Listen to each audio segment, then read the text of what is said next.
দেশের অর্থনীতির অন্যতম প্রাণশক্তি রপ্তানি আয়। আবার এই আয়ের সিংহভাগই আসে তৈরি পোশাক থেকে। রপ্তানি উন্নয়ন ব্যুরো বা ইপিবির তথ্য বলছে, অক্টোবরে দেশের মোট পণ্য রপ্তানি হয়েছে $৩৮২ কোটি, যা গত অর্থবছরের একই সময়ের তুলনায় ৭.৪৩% কম। চলতি অর্থবছরের প্রথম মাস জুলাইয়ে প্রায় 25% প্রবৃদ্ধি হলেও এরপর ইতিবাচক ধারায় ফেরেনি রপ্তানি আয়। এদিকে জুলাই অক্টোবর পর্যন্ত 4 মাসে মোট রপ্তানি আয় দাঁড়িয়েছে $১,৬১৩ কোটি, যা গত অর্থবছরের একই সময়ের তুলনায় মাত্র 2.2% বেশি।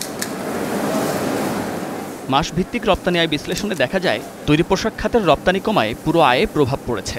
অক্টোবরে এই খাতে রপ্তানি হয়েছে $302 কোটি, যা আগের অর্থবছরের তুলনায় প্রায় 8.5% কম। তবে জুলাই অক্টোবরে এই 4 মাসের হিসাব বলছে, তৈরি পোশাক রপ্তানি 1.4% বেড়ে দাঁড়িয়েছে $1,299 কোটি। রপ্তানি কমার পেছনে ট্রাম্পের উচ্চ ট্যারিফ ও সরকারের অসহযোগিতাকে দায়ী করছেন ব্যবসায়ীরা, যেখানে জ্বালানি সংকট, ব্যাংকের নীতি সুধার ও কাস্টমস জটিলতা বাড়তি মাত্রা দিয়েছে। যখন একটা আনএমপ্লয়মেন্ট সৃষ্টি হয়, যখন একটা দেশের অর্থনীতি নিম্নগতিতে যায়, সরকারকে তার দায় দায়িত্ব নিতেই হবে। ধসের জন্য monetary policy, infrastructure policy, labour policy, law and order situation, আমাদের এক্সপোর্ট পলিসি সব মিলিয়ে আমরা তো কোনো ধরনের নীতিগত সহায়তা সরকারের কাছ থেকে পাই নাই। এই যে 20% অ্যাডিশনাল রেসিপ্রোকাল ট্যারিফ, এটি আমাদের বায়াররা কীভাবে দিবে? কিছু অংশ তারা আমাদেরকে পাস করেছে, অ্যারাউন্ড 1 to 5% আমাদেরকে পাস করেছে। বাকি যে 15% তারা কিন্তু তাদের নিজস্ব বাজেট থেকে সেটিকে মেট আপ করতে হবে, কিন্তু তারা ওভারঅল পারচেস কমিয়ে দিয়েছে। তাতে করে আপনারা দেখতে পাচ্ছেন যে আমরা যে দেখলাম 8%, এটি ফাইনালি আমাদের কথার প্রতিফলন আসছে। নতুন ইউডি কত হচ্ছে, আমাদের নতুন এক্সপোর্ট অর্ডার কত আসছে, সেটির দিকে যদি আমরা তাকাই, আমরা দেখব নভেম্বর, ডিসেম্বর, জানুয়ারি যে 3 মাসে আমরা সবচেয়ে বেশি পরিমাণ রপ্তানি করে থাকি। এবছর দেখবেন সেই 3 মাসে আমি হলফ করে বলতে পারি নেগেটিভ গ্রোথ আসবে। অর্থনীতিবিদরা বলছেন, বৈশ্বিক অর্থনীতির মন্দা, ক্রয়াদেশ কমে যাওয়া ও আন্তর্জাতিক বাজারে প্রতিযোগিতা বেড়ে যাওয়ায় বাংলাদেশের রপ্তানি খাত চাপের মুখে আছে। এখনই পরিকল্পিত নীতি সহায়তা ও বাজার সম্প্রসারণ প্রয়োজন বলে মনে করেন তারা।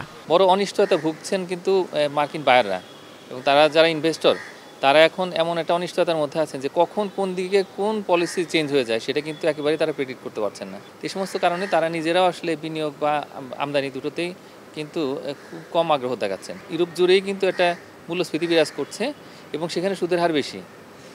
তো এটার কারণে আসলে ইউরোপের অর্ডারটা কমে গেছে। তো ইউরোপ এবং আমেরিকা যেহেতু সবচেয়ে বড় বাজার, তো এই কারণেই দেখা যাচ্ছে কি যে সেখানে এক্সপোর্ট অর্ডারটা কম। বাংলাদেশের যারা রপ্তানিকারক, তাদের সঙ্গে যুক্তরাষ্ট্রের যে প্রাইভেট সেক্টর, তাদের যে বায়ার, তাদের সঙ্গে একটা মেলবন্ধন ঘটিয়ে দিতে পারে। এবং বাংলাদেশের যে মিশন রয়েছে মার্কিন যুক্তরাষ্ট্রে, বিশেষ করে ওয়াশিংটন ডিসির মিশন, সেখানকার যে কমার্শিয়াল উইং, তারা কিন্তু এই কাজটা করতে পারে। এবং ইউএসটিআরের সঙ্গে, মানে মার্কিন যুক্তরাষ্ট্রের যে ট্রেড রিপ্রেজেন্টেটিভ, তাদের অফিসের সঙ্গেও কিন্তু এটা সমন্বয় করে যদি এই কাজগুলো করা যায়, তাহলে সেক্ষেত্রে বাংলাদেশের যারা রপ্তানিকারক তারা কিছুটা উৎসাহিত হবেন। রপ্তানির এই ধীরগতি দীর্ঘমেয়াদে অর্থনীতিতে চাপ তৈরি করতে পারে বলে শঙ্কা অর্থনীতিবিদদের। এদিকে চামড়া, হোম টেক্সটাইল ও পাট খাতে রপ্তানি আয় বেড়েছে, তবে কমেছে কৃষি প্রক্রিয়াজাত পণ্যে। Munnaf Rashid, star news, Dhaka.